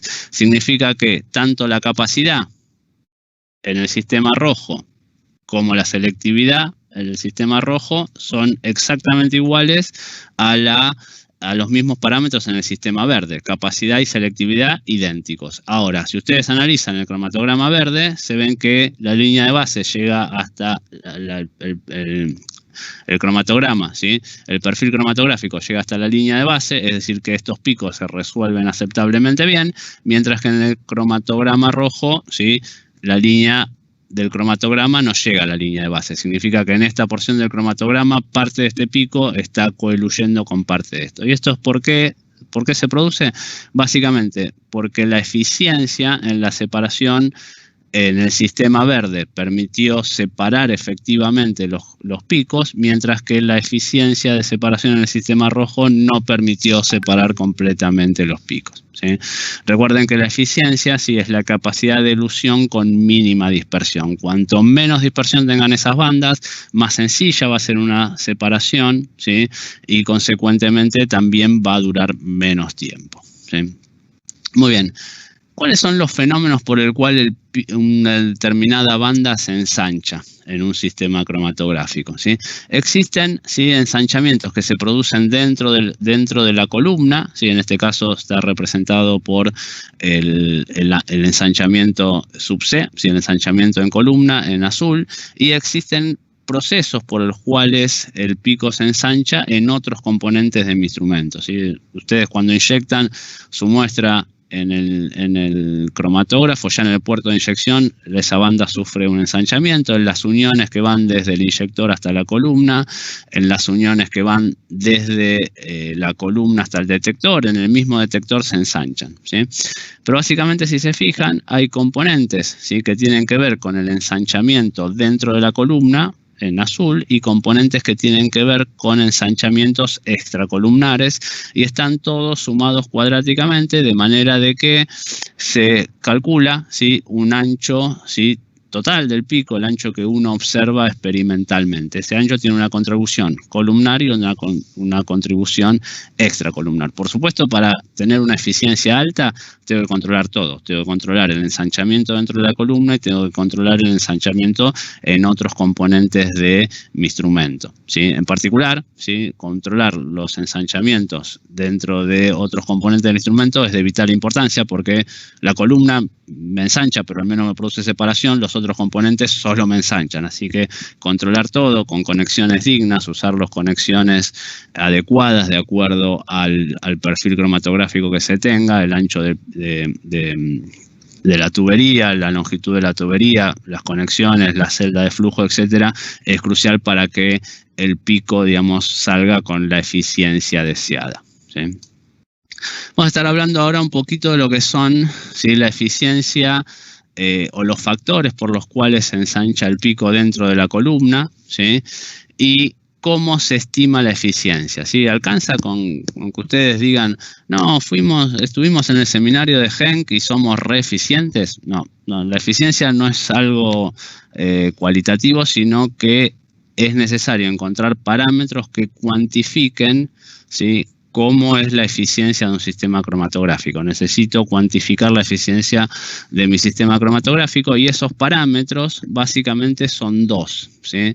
El número de platos teóricos, ¿sí?, que es un número, claramente lo dice, y a mayor número de platos teóricos, mayor eficiencia. Si el número de platos teóricos se calculan directamente a partir de datos del cromatograma, ¿sí?, como una proporcionalidad del tiempo de retención corregido dividido el ancho del pico al cuadrado. Cuanto menor es el ancho, mayor es el número de platos teóricos, ¿sí? Esto se calcula a partir de datos del cromatograma, ¿sí?, y es algo que me sirve para comparar, ¿sí?, y reportar cómo fue mi separación. El otro estimador es la altura equivalente de plato teórico, ¿sí?, que está vinculado con el número de platos teóricos, pero funciona de manera de que a menor altura de equivalente de plato teórico, mayor es la eficiencia, ¿sí? Ahora vamos a ver un poquito, digamos, de dónde salen estos estimadores y cómo se vinculan entre sí, ¿sí? Estos estimadores salen de lo que es la teoría de las destilaciones, ¿sí? Es un concepto que los cromatografistas heredan de lo que son las destilaciones fraccionadas, en donde un proceso de no equilibrio, como es una destilación fraccionada, al igual que la cromatografía, se modela en pasos de equilibrios en n etapas o n platos teóricos, perdón. Sí, en este caso tenemos la columna cromatográfica esquematizada acá, una parte de la columna cromatográfica es fase móvil, otra parte de la columna cromatográfica es fase estacionaria. La columna tiene un largo dado, ¿sí?, y esa columna se subdivide en segmentos, ¿sí?, llamados platos teóricos. Por supuesto, si ese plato teórico tiene una determinada dimensión, uno va a poder poner unos dados platos teóricos a lo largo de las columnas. La altura equivalente de plato teórico por el número de platos teóricos nos tiene que dar el largo de la columna, ¿sí? Y como les decía, esto es un modelo matemático, ¿sí?, en el cual se imagina que la cromatografía es un proceso de n pasos de equilibrio en lugar de un proceso continuo de no equilibrio, ¿sí? En esta modelización lo que se hace es el analito entra disuelto en fase móvil, ¿sí?, a la columna. En ese primer plato teórico el flujo de fase móvil se estaciona y se permite que se alcance el equilibrio entre la fase móvil y la fase estacionaria, de manera de que el analito se parte ahora entre la fase móvil y la fase estacionaria. En ese momento la distribución del analito es nada antes de la columna, todo el analito en el primer plato teórico y nada de analito más adelante, ¿sí? Una vez que se alcanzó el equilibrio acá, se permite que la fase móvil se mueva al siguiente plato teórico, y ahora lo que tenemos son dos platos teóricos que no están en equilibrio entre sí. En este plato teórico, digamos, se permite que se alcance el equilibrio, en este plato teórico se permite que se alcance el equilibrio. En este momento tenemos una distribución de analito que es una situación así: algo de analito en el primer plato teórico, algo de analito en el segundo plato teórico, ¿sí? Si seguimos produciendo este proceso, ahora tenemos tres platos teóricos de no equilibrio, dejamos que se establezca el equilibrio y tenemos una distribución de analitos que es así, ¿sí? Esto está dibujado con 16 platos teóricos, las columnas tienen muchísimos más, ¿sí? Pero básicamente uno lo que va obteniendo en este modelo es una distribución de analito discreta, ¿sí? En función de la distancia de la columna en lo que son los platos teóricos, ¿sí? En estos tipos de modelos que se pueden calcular matemáticamente con un número de platos teóricos genérico variable, lo que se obtiene es que, por ejemplo, en la columna que está acá arriba, ¿sí? Una columna con relativamente pocos platos teóricos, eso va a conseguir eludir el analito con este perfil de concentración, ¿sí? Mientras que en una columna con muchísimos más platos teóricos, como es la de abajo, ¿sí? Cuando uno modela esto matemáticamente, el analito eluye con este perfil de concentración, ¿sí? Si ustedes se fijan, el sistema 2, que tiene alto número de platos teóricos, genera una distribución que es angosta con respecto al sistema 1, que tiene bajo número de platos teóricos, ¿sí? Bueno, sabemos que nuestra cromatografía es un sistema de no equilibrio, pero no importa, porque medir ancho, ¿sí? Nosotros ya sabemos hacerlo. Fueron las transparencias del principio, ¿sí? Nosotros medir un ancho de una distribución de un sistema cromatográfico real sabemos. Y lo que vamos a estar haciendo es decir, bueno, este ancho que yo estoy teniendo en esta separación dada se corresponde con un sistema de platos teóricos que tendría tantos platos teóricos, ¿sí? Entonces, simplemente me permite obtener un parámetro con el cual cuantificar mi eficiencia, ¿sí? Más allá de que sea un modelo, es la gran herramienta que tiene esto, que me permite obtener un valor con el cual cuantificar la eficiencia. Como les decía, están vinculados, ¿sí? La altura equivalente de plato teórico, ¿sí? Se calcula como el largo de la columna dividido el número de platos teóricos, por eso tienen relación inversa: a mayor platos teóricos más eficiencia, a menor altura equivalente de plato teórico más eficiencia, y ambos están vinculados por el largo de la columna, ¿sí? Bueno, en este caso simplemente una animación, ¿sí? De cómo se separan dos componentes en un sistema con 19 platos teóricos, ¿sí? Para dos componentes, uno que tiene un factor de capacidad 0,5 y otro que tiene un factor de capacidad 3,5. El que tiene 3,5 claramente, digamos, tiene más masa en la fase estacionaria y consecuentemente queda más retenido, es el sistema verde, ¿sí? Mientras que otro, ¿sí? Es el que tiene menor capacidad, ¿sí? ¿Cuántos platos teóricos necesito para separarlos? Bueno, acá tengo esta superposición de picos, ¿sí? Pero a medida que esto va avanzando, fíjense que el grado de superposición cada vez es menor, y uno podría plantearse cuántos platos teóricos necesito para que estas dos distribuciones, más allá del ensanchamiento, se logren separar completamente. Bueno, exactamente el número de platos teóricos se calcula con una constante, ¿sí? La ecuación que habíamos presentado recientemente hablaba de proporcionalidad, ¿sí? Ahora ya podemos establecer la constante de proporcionalidad, y esa constante de proporcionalidad va a depender de qué ancho del pico estemos usando. Si estamos usando el ancho del pico en el punto de inflexión, esa constante vale 4. Si estamos usando el ancho de pico a media altura, esa constante vale 5,54. Si estamos usando el ancho del pico en la base, esa constante vale 16. Esto, por supuesto, tiene que ver con la norma con las cuales ustedes calculan, ¿sí? El número de platos teóricos, si es farmacopea americana, farmacopea europea, ASTM, etcétera. ¿Sí? Cada una viene especificado, el ancho del pico lo medís en tal lado y consecuentemente el número de platos teóricos lo calculás con tal constante, ¿sí? Una cuestión muy importante, ¿sí? Es que venimos presentando picos simétricos, picos gaussianos, pero no siempre pasa eso, ¿sí? Existen en la cromatografía montones de picos en los cuales hay una pérdida de simetría, ¿sí? La pérdida de simetría tiene diferentes etiologías, ¿sí? Puede ser, digamos, volúmenes muertos grandes, puede ser un problema de hardware o puede ser mal dimensionamiento de mi sistema cromatográfico, de manera de que inyecté mucha más masa que lo que la columna admite y estoy saturando la fase estacionaria, ¿sí? Puede deberse a mecanismos de retención mixtos, bueno, puede deberse a muchas cosas la pérdida de simetría, ¿sí? Pero lo que es importante es que esa pérdida de simetría me hace perder eficiencia, ¿sí? El factor, ¿sí? O el parámetro que cuantifica, ¿sí? Lo que es la pérdida de simetría es lo que se conoce como factor de Tailing. Factor de Tailing también puede calcularse al 10%, al 5%, a diferentes porciones del pico y se calcula como la diferencia entre el pico y la proyección del ápice, ¿sí? La distancia B dividido la distancia A. En este caso estamos hablando de un pico que tiene un factor de Tailing mayor a 2, ¿no? Porque el segmento B es mayor a 2 veces el segmento A, ¿sí? Es decir, un pico bastante asimétrico, ¿sí? Bueno, como les comentaba, la pérdida de simetría, ¿sí? Trae aparejado una significante pérdida de eficiencia, ¿sí?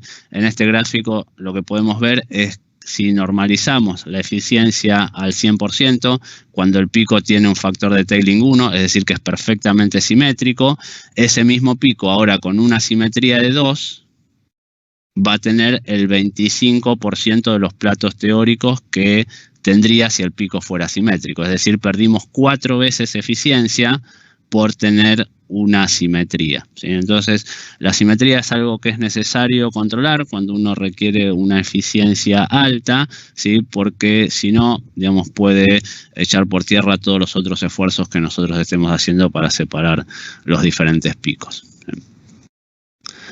Bueno, muy bien.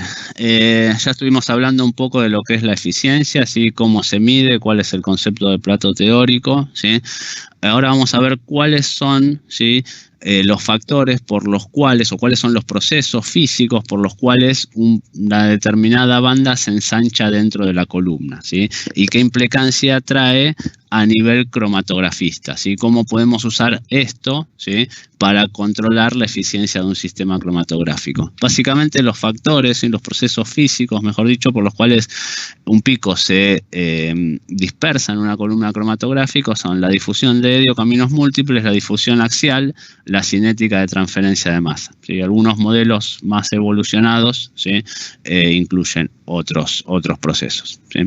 El primero es la difusión de Eddy, ¿sí? Tiene que ver con la diferente posibilidad que tienen las moléculas de circular por diferentes caminos, ¿sí? Fíjense lo que tienen acá, una columna, ¿sí? Esquematizada y 3 moléculas de un determinado analito que vienen en la misma sección, vienen con una distribución muy fina. Si uno tuviera que dibujar la distribución de estas bandas, ¿sí? Acá uno tendría una distribución muy fina, tiene las 3 bandas perfectamente acá. Sin embargo, estas 3 moléculas van disueltas en diferentes porciones de fase móvil y esas porciones de fase móvil atraviesan la columna por caminos que tienen diferente tortuosidad, ¿sí? La molécula de arriba pasa bastante directo, va como si fuera el semirrápido. La molécula acá del medio va en un camino que es muy tortuoso, ¿sí? Parece el 109, doblan todas las esquinas, con lo cual se retrasa con respecto a la molécula que fue en el semirrápido, ¿sí? Y así cada molécula va a atravesar un camino particular de acuerdo a lo que es la distribución de partículas en la fase estacionaria y eso va a generar que al final, ¿sí? De la corrida cromatográfica las moléculas salgan con una dispersión mucho mayor, se ensanchen, ¿sí? Matemáticamente esa contribución en ensanchamiento, si lo calculamos en términos de altura equivalente de plato teórico, es proporcional al diámetro de la partícula, es decir que si uno achica el diámetro de la partícula, ¿sí? Esa altura equivalente se hace menor, se hace más eficiente, ¿sí? Y consecuentemente la dispersión es menor, ¿sí? La dependencia matemática exacta, bueno, les queda ahí planteada, pero lo que es importante es que la difusión de Eddy, ¿sí? No depende de la velocidad lineal de flujo. Esto podrían estar haciendo circular la fase móvil a 10 centímetros por segundo, a 50 centímetros por segundo, y la difusión de eddy, es decir, la dispersión que se obtendría por este proceso, es exactamente la misma. No depende de la velocidad lineal de flujo, ¿sí? El otro proceso es el que se conoce como difusión axial, ¿sí? La difusión axial, ¿sí?, es la difusión en favor del gradiente de concentración, como difunden todas las cosas, ¿sí? Si ustedes tienen un vaso de agua y le colocan una gotita de tinta, ¿sí?, en algún punto de ese vaso, bueno, la tinta va a ir difundiendo porque las sustancias difunden de zonas que tienen alta concentración a zonas que tienen menos concentración. En una columna cromatográfica, ¿sí?, el gradiente de concentración se da en el eje axial, por eso se denomina difusión axial, y básicamente lo que genera es que en zonas de alta concentración, ¿sí?, de las moléculas, esas moléculas tienden a difundir a zonas de menos concentración como esta, de manera de que simplemente, ¿sí?, por gradiente de concentración, eso se va a ir ensanchando. Por supuesto, cuanto más transcurra, ¿sí?, el analito dentro de la columna cromatográfica, mayor va a ser el proceso ese de ensanchamiento, ¿sí? De nuevo, la dependencia matemática, ¿sí?, es inversamente proporcional a la velocidad lineal y tiene que ver con lo que es el factor de difusión. Moléculas más difusivas, ¿sí?, que se muevan con más facilidad, van a difundir más rápidamente, ¿sí? Y al igual que en el caso anterior, ¿sí?, la dependencia exacta no es importante. Lo que sí es importante es cómo depende de la velocidad lineal de flujo. En este caso, la difusión axial es inversamente proporcional a la velocidad de flujo. Cuanto más velocidad de flujo hay, menor va a ser el H, es decir, va a ser un sistema más eficiente. Y por último, lo que tenemos es la cinética de transferencia de masas, ¿sí?, en donde este gráfico ya lo vimos, ¿sí?, y fíjense que hay dos juegos de velocidades que están en sentidos ortogonales, ¿sí?, lo que es la velocidad de flujo versus lo que es la cinética de transferencia, ¿sí? Y si la velocidad de flujo es muy rápida con respecto a lo que es la velocidad con la cual el sistema transfiere analitos en la fase, lo que va a pasar es que la distribución real va a moverse muy rápidamente y cuando la molécula esta salga a la fase móvil, este pico se le va a haber ido demasiado, ¿sí? Significa que lo que es la cinética de transferencia es linealmente dependiente de lo que es la velocidad lineal, ¿sí? Entonces fíjense que en estos tres procesos, ¿sí?, analizamos uno que es independiente de lo que es la velocidad lineal, que es la difusión de eddy o de caminos múltiples, uno que es inversamente proporcional a la velocidad lineal, ¿sí?, que es la difusión axial, y uno que es linealmente dependiente de la velocidad lineal, que es la cinética de transferencia de masa. Si nosotros reunimos estos tres modelos, obtenemos una envoltoria que está graficada acá en negro, ¿sí?, que es cómo varía la velocidad lineal, cómo varía la eficiencia cromatográfica, la altura equivalente de plato teórico en función de la velocidad lineal. Y estos son gráficos que ustedes lo pueden construir experimentalmente. Por supuesto no van a saber exacto cuál es la contribución de cada término, ¿sí?, pero digamos, es la forma que tienen la variación de la eficiencia cromatográfica en función de la velocidad lineal, ¿sí?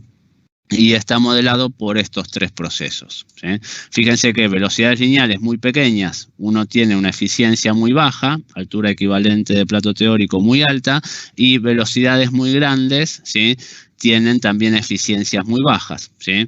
En este caso, controlado por lo que es cinética de transferencia de masa, y en este caso, controlado por lo que es difusión axial.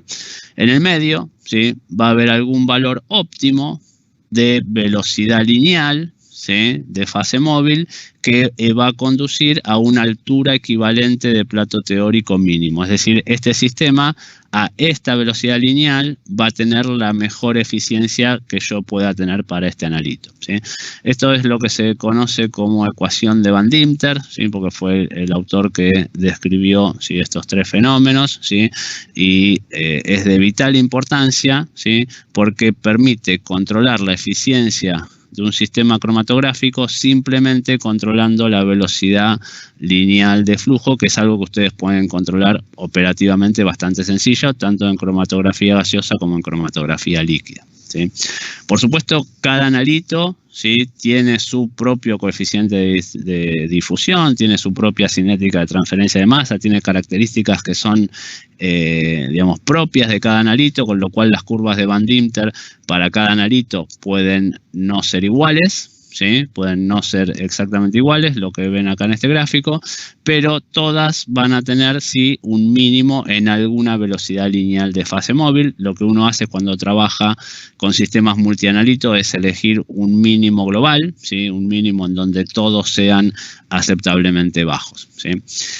Lo importante de la ecuación de Van Dimter, ¿sí?, recuerden, vincula lo que es la eficiencia de un sistema cromatográfico en términos de la velocidad lineal de fase móvil para una columna empacada, es decir, una columna que se genera con relleno de partículas, ¿sí? Esas partículas se van empacando de la columna, ¿sí? Estos atraviesan por un mínimo en donde es óptimo la velocidad lineal. Ahora, en cromatografía gaseosa es bastante sencillo, ¿sí?, setear velocidad lineal de fase móvil, ¿sí?, pero en cromatografía líquida no es tan sencillo porque lo que uno setea, ¿sí?, desde el instrumento son mililitros por minuto, ¿sí? Por supuesto, los mililitros por minuto están de acuerdo a lo que es la velocidad lineal y el diámetro interno de la columna, ¿sí? En este caso tienen, por ejemplo, para una columna de HPLC de diámetro interno 4,6 milímetros, ¿a cuánto se correspondería una velocidad lineal de 5 centímetros por segundo? Bueno, prácticamente es 1 mililitro por minuto, que es el default que ustedes usan cuando agarran una columna de 4,6. Ahora, si agarran una columna, por ejemplo, de 3 milímetros de diámetro interno, esa columna no conviene operarla a 1 mililitro por minuto, porque ahí se van del mínimo de Van Dimter. Esa columna conviene operarla a aproximadamente 0,5, ¿sí? Si agarran uno de 2,1, una columna de diámetro interno 2,1 milímetros, esa columna conviene operarla a 0,25, ¿sí? Uno va a ir escalando, ¿sí?, lo que es el flujo que setea en el HPLC de acuerdo al diámetro interno de la columna, de manera de que la velocidad lineal sea constante, ¿sí? Si ustedes fueran una columna mucho más grande, bueno, en este caso tendrían que setear aproximadamente 5 mililitros por minuto, y eso es un cálculo muy sencillo que tiene que ver con la sección de la columna que están empleando, ¿sí? Para columnas capilares, como las que se usan en GC, lo que me determina la eficiencia en función de la velocidad lineal es lo que se conoce como ecuación de Golay, ¿sí?, en donde la ecuación de Golay no tiene término independiente, ¿sí?, porque al no estar empacada la fase estacionaria no hay posibilidad de caminos múltiples. Sí tiene un término que tiene que ver con la difusión axial y otro término que tiene que ver con la cinética de transferencia de masa. En particular, el término que tiene que ver con la cinética de transferencia de masa tiene dos factores, ¿sí?, uno que es la difusión del analito en la fase gaseosa y uno que tiene que ver con la difusión del analito en la fase estacionaria, ¿sí? Si vamos a estos dos términos, ¿sí?, el coeficiente que tiene que ver con la fase estacionaria es una función del factor de capacidad, ¿sí?, en particular son cocientes de polinomios del factor de capacidad. Esta f de k' es un cociente de polinomios de k', por lo que es el espesor del film, ¿sí?, de la fase estacionaria, dividido los coeficientes de difusión del determinado analito en la fase estacionaria, ¿sí? Y el coeficiente de la fase gaseosa, de nuevo, es un cociente de polinomios de k' por el diámetro de la columna dividido los coeficientes de difusión del analito, ¿sí?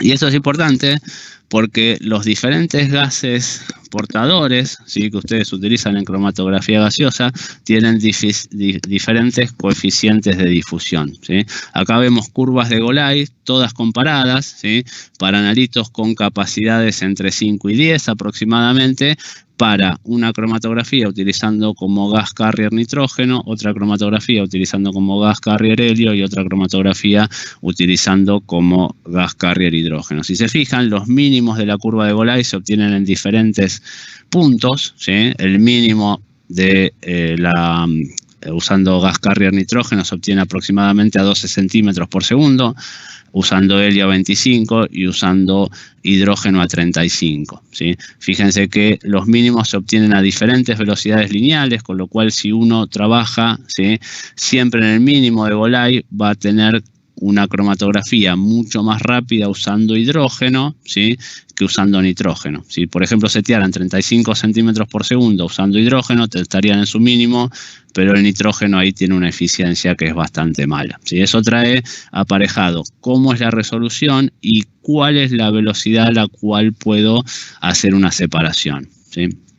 Simplemente este gráfico está interesante, ¿sí?, porque les habla de las tres constantes, ¿sí?, que definen la ecuación de Golay para diferentes tipos de columnas, ¿sí? Por ejemplo, en este cuadro que está acá, son columnas de 0,32 milímetros de diámetro interno con espesor de film de 0,25, 0,5, 1 y 5 micrones, y una columna de 0,53 milímetros de diámetro interno con 0,5 micrones de espesor o 3 micrones, ¿sí? Y lo que pueden analizar acá es cómo varían los coeficientes, ¿sí?, de transferencia de masa en la fase móvil versus la fase estacionaria. En esta columna, ¿sí?, fíjense que la fase móvil es mucho mayor a la fase estacionaria, con lo cual la difusión o la eficiencia la está controlando la fase móvil, pero en el otro extremo, ¿sí?, el C sub S es muchísimo mayor al C sub M, con lo cual acá la difusión o la eficiencia la está controlando la fase estacionaria. Bueno, una característica de lo que son las curvas de Golay, ¿sí?, es que dependiendo de la capacidad de los analitos, ¿sí?, vamos a tener diferentes curvas de Golay, ¿sí? Acá vemos para analitos, ¿sí?, para 6 analitos, perdón, uno con capacidad 0,1, otro con capacidad 0,5, capacidad 1, capacidad 3, y capacidad 5 y capacidad 15, cómo son las diferentes curvas de Golay para los 3 gases portadores. Como verán acá, uno tiene todos los componentes de una muestra, todos los componentes de una muestra tienen diferentes capacidades, con lo cual no hay un único mínimo, ¿sí? Lo que se usa, ¿sí?, es agarrar ventanas, ¿sí?, el concepto de ventanas de velocidades lineales, en donde se asegure que todos están medianamente cercanos al mínimo de lo que es la distribución de Golay. Fíjense que si ustedes agarran velocidades lineales en este rango, bueno, todos tienen una relativa, ¿sí?, buena eficiencia, ¿sí? En este caso la ventana, ¿sí?, tendría este rango, en el caso del helio tendría un rango mayor y en el caso del hidrógeno tendría todavía un rango mayor, ¿sí? Típicamente, si uno eligiendo el gas portador en cromatografía gaseosa, ¿sí?, va a estar determinando automáticamente cuál es la velocidad lineal óptima para utilización de ese gas portador. Fíjense acá, ¿sí?, una separación en donde los mismos componentes se separan en una columna utilizando nitrógeno como gas portador, ¿sí? Entre este componente y este se obtiene una resolución de 0,21, es una resolución bastante mala, una separación bastante mala, y la corrida dura 40 minutos, ¿sí? Al pasar a helio, ¿sí?, uno puede aplicar mayor velocidad lineal y consecuentemente la corrida dura menos, ¿sí?, y también obtengo mejor separación. Y si paso a hidrógeno, digamos que puedo utilizar una velocidad lineal mayor, aún obtengo menos tiempo de análisis y mayor separación, ¿sí? Eso básicamente es por lo que son las características de las curvas de Golay para cada uno de los 3 portadores. Bueno, muy bien. Llegamos entonces al parámetro madre de la cromatografía, que es la resolución, ¿sí? La resolución marca cuál es la separación real que tienen dos componentes. Al igual que la selectividad, se mide siempre de a pares de compuestos. La resolución del pico 3 con respecto al pico 2, la resolución del pico 4 con respecto al pico 3, la del n con respecto al n-1, ¿sí? Matemáticamente se calcula como 2 veces la diferencia del tiempo dividido la suma de los anchos, ¿sí? Conceptualmente es mejor verlo así, me parece, ¿sí?, en donde la podemos calcular como la diferencia entre los tiempos de retención, es decir, este segmento que está acá, dividido las sumas de los semianchos. Este segmento que está acá más este segmento que está acá, ¿sí? Fíjense que ahí a ojo la resolución me estaría dando 1,25, ¿sí? Y aún así, ¿sí?, parte del pico, ¿sí?, parte de ambos picos se me están superponiendo. Significa que acá los picos no están separados completamente, sino que existe cierta coelusión entre ambos, ¿sí? Fíjense cómo se ven. dos picos con diferente grado de resolución, ¿sí? Un pico modelado en azul, que viene por acá, un pico modelado en rojo que viene por acá, ¿sí? En este caso con relación de intensidades 1 a 1, es decir, que tienen las mismas intensidades cada uno de los picos, ¿sí? En este caso con resolución 1,5, ¿sí? Casi que el cromatograma alcanza a besar la línea de base, ¿sí? Si la resolución va bajando 1,25, ya parte del pico se superpone. Resolución 1 implica bastante superposición.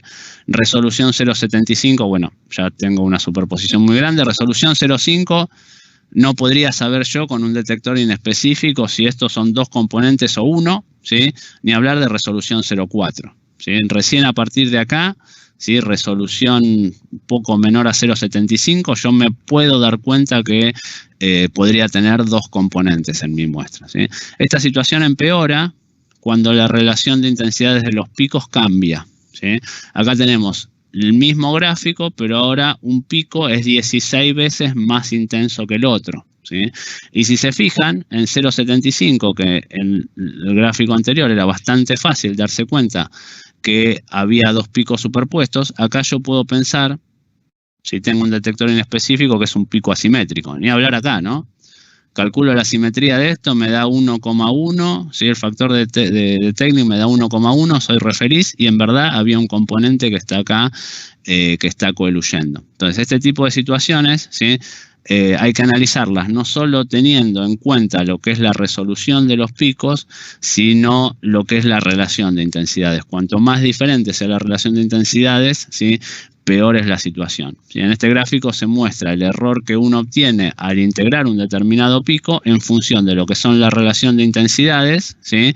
Y lo que es la resolución, ¿sí? Si a una determinada resolución nos movemos en este sentido, vemos que la precisión con la cual se integra el pico se va empeorando, ¿sí? Y si nos movemos en este sentido, bueno, vemos que a medida que se disminuye la resolución, ¿sí? La precisión se va empeorando, ¿sí?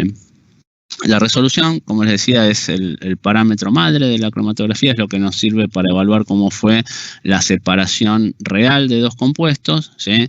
Y la resolución depende de todos los otros conceptos que definimos previamente. Depende de la selectividad, depende de la eficiencia de la columna y depende del factor de capacidad, ¿sí?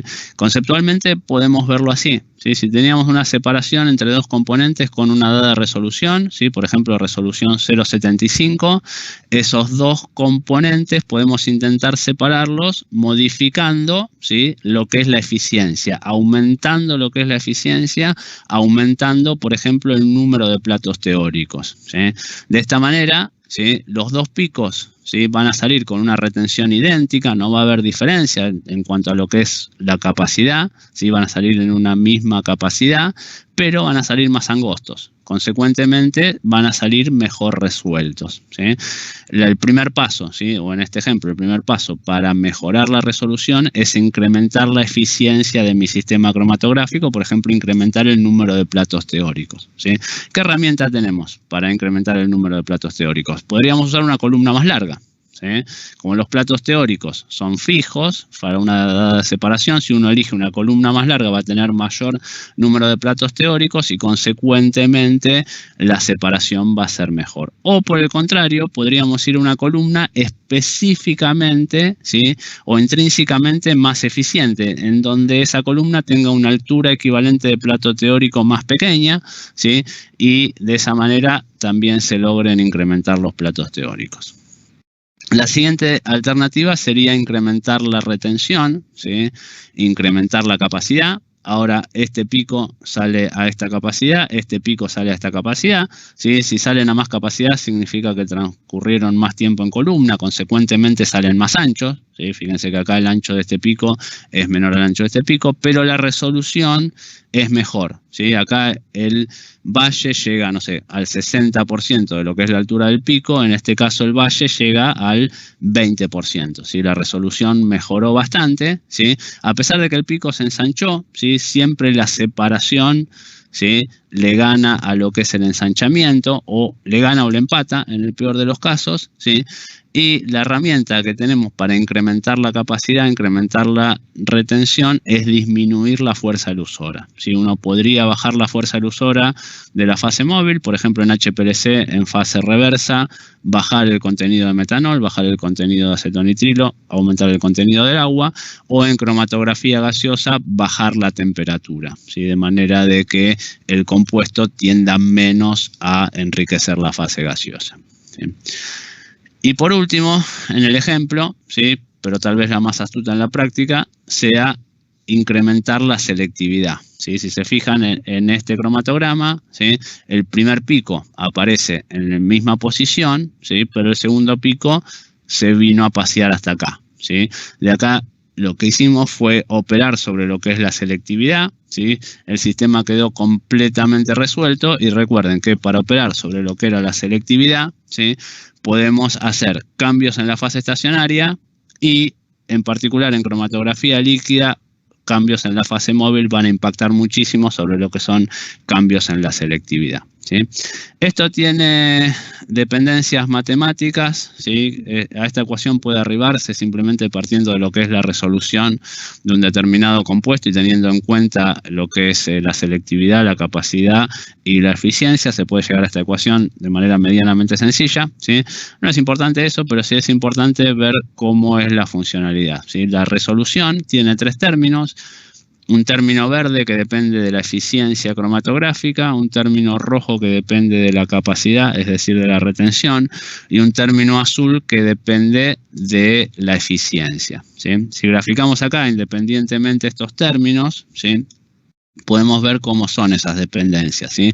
Y en particular la selectividad, ¿sí?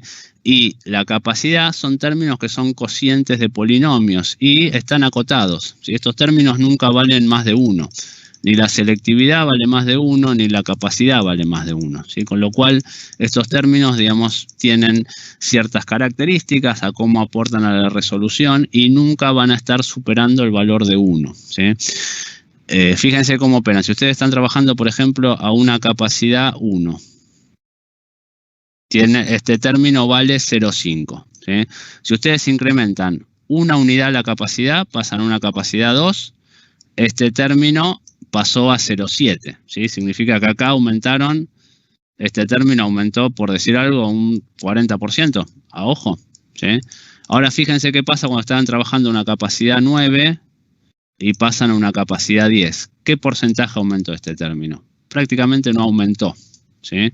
¿Qué significa? Que cuando la capacidad es alta, ¿sí? La contribución de la capacidad a la resolución va siendo cada vez menor, ¿sí? Y eso es una de las razones por las cuales, ¿sí? Al principio del seminario les recomendábamos capacidades comprendidas entre valores típicamente de 1 a valores de 10. Y por supuesto, recuerden, no son límites estrictos, sino que son, digamos, criterios, ¿sí? Son valores de capacidad no muy bajas y ya demasiado altas, bueno, no tiene demasiado sentido. En particular, un término que es no acotado, ¿sí? Es el término de eficiencia. Esto no tiene cota, esto sigue creciendo, digamos, indefinidamente, ¿sí? Crece como la raíz cuadrada, ¿no? Significa que uno para duplicar, ¿sí? Fíjense, si uno está trabajando a 10.000 platos teóricos, esto vale 100, este término vale 100. Si pasa a trabajar a 40.000 platos teóricos, es decir, multiplica por 4 la eficiencia, este término se le multiplica por 2. ¿Sí? Es un precio alto, porque yo tengo que multiplicar por 4 para que se me multiplique por 2, porque la dependencia es como la raíz cuadrada. Es decir, que yo tengo que aumentar muchísimo la eficiencia para que la resolución no aumente tanto, pero sí va a seguir aumentando indefinidamente, ¿sí? Esto me da también una herramienta, ¿sí? Para predecir, ¿sí? Cómo va a ser una dada resolución que uno desea en función de un cromatograma que uno haya obtenido, ¿sí? Sabemos que la resolución es proporcional a la raíz de la eficiencia, a la raíz del número de platos teóricos, y la eficiencia, el número de platos teóricos, es proporcional al largo de la columna, ¿sí? Entonces, esto me va a permitir, ¿sí? Frente a un sistema como este, en donde tengo una corrida con una resolución pobre, una resolución 1,03, que la obtuve con un largo de columna de 100 milímetros, ¿sí? Hacerme la pregunta, ¿qué largo de columna necesitaría yo para obtener una resolución que deseo? Por ejemplo, 1,5, ¿sí? Y esto es muy sencillo, porque teniendo en cuenta la dependencia que tienen arriba, ustedes saben que la resolución en el sistema 1 es una constante, ¿sí? Un número, por la raíz del largo 1. La resolución 2 es la misma constante exactamente por la raíz del largo 2, simplemente haciendo el cociente de estas dos, ¿sí? Me da que largo 1 dividido largo 2 es el cociente cuadrático de las resoluciones, y en este caso el largo 2, el largo que nosotros necesitamos es el largo 1 por la división cuadrática de las resoluciones, es decir, 100 milímetros por 1,5 dividido 1,03 al cuadrado, eso me da 212 milímetros. Bueno, columna de 212 para HPLC no voy a conseguir, pero sí puedo conseguir una de 250. Entonces yo sé que si paso de mi columna de 100 milímetros, en donde obtuve una resolución de 1,03, utilizando una columna de 250, voy a obtener el mínimo de resolución que me pide mi monografía, mi norma, etcétera, o que deseo yo obtener. ¿Sí? Esto es una herramienta que es bastante importante, ¿sí? Que simplemente hace uso de lo que son las dependencias matemáticas. Bueno, muy bien. Simplemente estamos ya casi en hora, ¿sí? Simplemente como resumen, ¿sí? Lo que son las conclusiones del día 1 de la teoría de separaciones, ¿sí? La resolución es la cifra de mérito madre, ¿sí? La que determina si la separación fue buena o no para un par de compuestos, ¿sí? Se mide siempre entre pares de picos vecinos y depende de la capacidad, la selectividad y la eficiencia, ¿sí? No existe un valor por encima del cual uno diga que la resolución es buena, porque como vimos depende, ¿sí? De lo que son las intensidades de picos y del error que uno desea admitir en lo que es la integración de un área, ¿sí? Entonces no existe un valor umbral por encima del cual la resolución uno pueda considerarla buena, ¿sí? Sin embargo, se establecen, ¿sí? Valores típicos de 1,5, ¿sí? A partir de eso, uno puede considerar que la resolución es aceptable, ¿sí? Para mejorar lo que es la separación, la resolución, uno puede operar sobre cada uno de los parámetros que dijimos, ¿sí? Estando en particular la capacidad y la selectividad acotadas, y la eficiencia es el único término no acotado, ¿sí? Por el lado de lo que es la capacidad cromatográfica, vimos que está relacionada con la velocidad media con la cual migra un analito dentro de un sistema cromatográfico. Un factor de capacidad 0 significa un analito que no se retiene, no pasó nunca a fase estacionaria, viaja a la misma velocidad que la fase móvil. Un factor de capacidad infinito es un analito que está irreversiblemente retenido. Entró a la columna y se quedó a vivir ahí, son los analitos que nos tapan las columnas, nos hacen subir la presión, etcétera, ¿sí? Bueno, el factor de capacidad no depende de las dimensiones de la columna ni del flujo de fase móvil, pero sí depende de la temperatura, ¿sí? Y cuando ya tiene un valor grande, bueno, ya no contribuye significativamente a lo que es la resolución, ¿sí? Para operar sobre la capacidad, ¿sí? Uno puede modificar la fase estacionaria, ¿sí? Puede hacer una fase estacionaria que interaccione más fuertemente con el analito de manera de que lo fije más, ¿sí? Y en particular en cromatografía gaseosa tienen esa hermosa herramienta que es jugar con lo que es la relación de fases, elegir columnas con diferente diámetro interno y diferente espesor de film para lo que son las columnas capilares de fase líquida, de manera de que cambie la relación de fases y eso contribuya a modificar el factor de capacidad, ¿sí?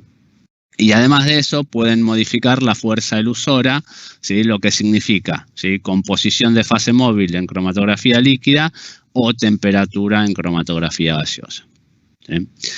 Bueno, la selectividad está relacionada con la retención selectiva entre dos analitos, ¿sí? Si la selectividad es igual a 1, los dos analitos salen superpuestos y son imposibles de separar, ¿sí? ¿Cómo hacen para operar sobre la selectividad? Bueno, pueden cambiar el tipo de fase estacionaria, ¿sí? Pueden modificar la fase móvil, ¿sí? Solo en cromatografía líquida, por ejemplo, pueden hacer cambio de pH para analitos ionizables, cambio de composición cualitativa, metanol por acetonitrilo, solvente prótico por solvente aprótico, ¿sí? O adición de reactivos que interaccionen específicamente con algunos de los analitos a separar, de forma de que se generen complejos o aductos, ¿sí? Específicamente con uno de los componentes, ¿sí? Y por último, la eficiencia, ¿sí? Está relacionada con la dispersión que tiene una banda de un analito a lo largo de un sistema cromatográfico, ¿sí? Se puede cuantificar empleando el número de platos teóricos o la altura equivalente de platos teóricos. Los dos están relacionados, ¿sí? Por el largo de la columna, ¿sí? Y siempre tener en cuenta que para lograr un sistema eficiente tengo que controlar los factores que ensanchan o tengo que controlar el ensanchamiento dentro de la columna y tengo que controlar los ensanchamientos extra columna, ¿sí? Con todo lo que sea, digamos, líneas de conexión, selección de las celdas de flujo, liners en el puerto de inyección de cromatografía gaseosa, controlando todo lo que sea volúmenes grandes por fuera de la columna, básicamente, ¿sí? Depende de la velocidad lineal de flujo, ¿sí? Lo primero que uno hace para trabajar en un sistema lo más eficiente posible es optimizar la velocidad lineal de flujo, ¿sí? Si no hay datos del fabricante, uno puede construir experimentalmente la curva de Golay o la curva de Van Dinter y fijarse cuál es el mismo para un sistema dado, para un analito dado, ¿sí? Dependen de cómo difunde el analito, tanto en la fase estacionaria como en la fase móvil, ¿sí? Vimos que la simetría, ¿sí? Generaba una pérdida de eficiencia enorme, ¿sí? Pasar de un factor de simetría 1 a un factor de simetría 2 me hacía perder 4 veces eficiencia, ¿sí? Y por último, para operar sobre la eficiencia, ¿sí? Podemos operar sobre la velocidad lineal de fase móvil, ¿sí? Usar una columna más larga, ¿sí? En este caso estaríamos aumentando el número de platos teóricos sin modificar la altura equivalente de platos teóricos, o usar una columna naturalmente más eficiente, lo que sería disminuir la altura equivalente de plato teórico. Esto en particular estaremos hablando de columnas más eficientes o cómo impactan las diferentes características de la columna en la eficiencia intrínseca de la columna, en la altura equivalente de plato teórico, en los 2 próximos martes. Bueno, así que ha sido todo por hoy. Lamentamos no tener consultas, pero recuerden cargarlas. La sesión del martes que viene vamos a tener doble sesión de consultas. Gracias por todos. Los esperamos el martes que viene.